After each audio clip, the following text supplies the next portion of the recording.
Bon.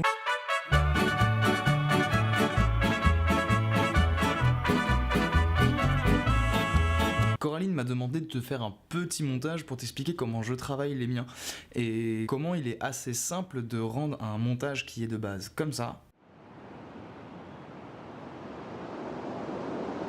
Comme ça.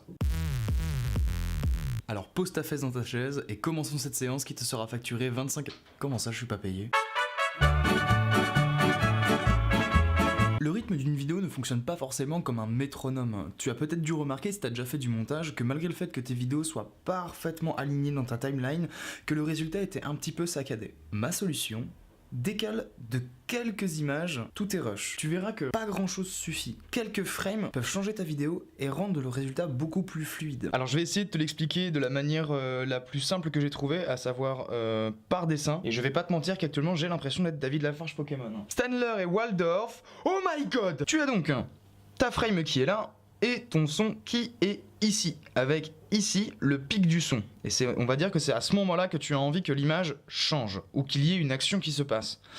Au lieu de mettre le cut en plein milieu du son, à savoir ici, moi ce que je te conseille de faire, c'est de le mettre juste avant que le son arrive. Ça va donner beaucoup plus de fluidité et le son va véritablement être avec l'image et non pas amener l'image. Et tu verras que ça rendra beaucoup plus fluide tout ce que tu fais. C'est carrément galère ce que je fais. Et donc quelque chose...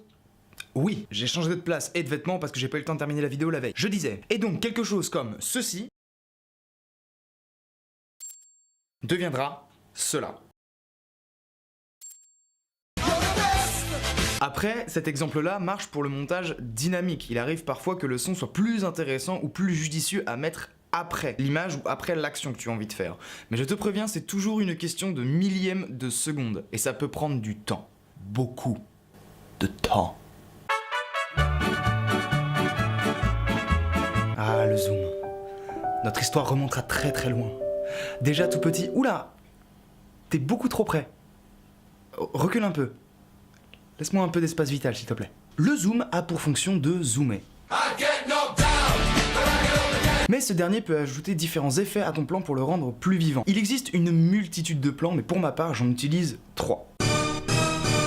Le zoom en mouvement fait au montage. Comme son nom l'indique, c'est un mouvement qui est fait au montage. T'es trop près.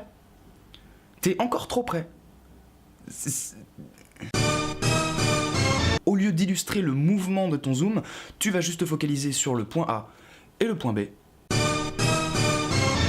Le whip zoom est un zoom très rapide que tu vas faire pendant le tournage avec ton objectif et qui va donner un effet de fouet à ton image. Des réalisateurs comme Edgar Wright le font énormément. Tu ne connais pas Edgar Wright? Deux choix s'imposent à toi. Fonce ta mère ou fonce dans ta mère. La série The Office le fait aussi très souvent pour montrer la réaction d'un personnage dans une situation drôle ou malaisante. De plus, comme la caméra est intradiégétique, c'est-à-dire qu'elle est inclue dans la narration de la série, il est encore plus drôle d'imaginer le caméraman zoomer sur la tête d'un personnage pour véritablement voir son seum.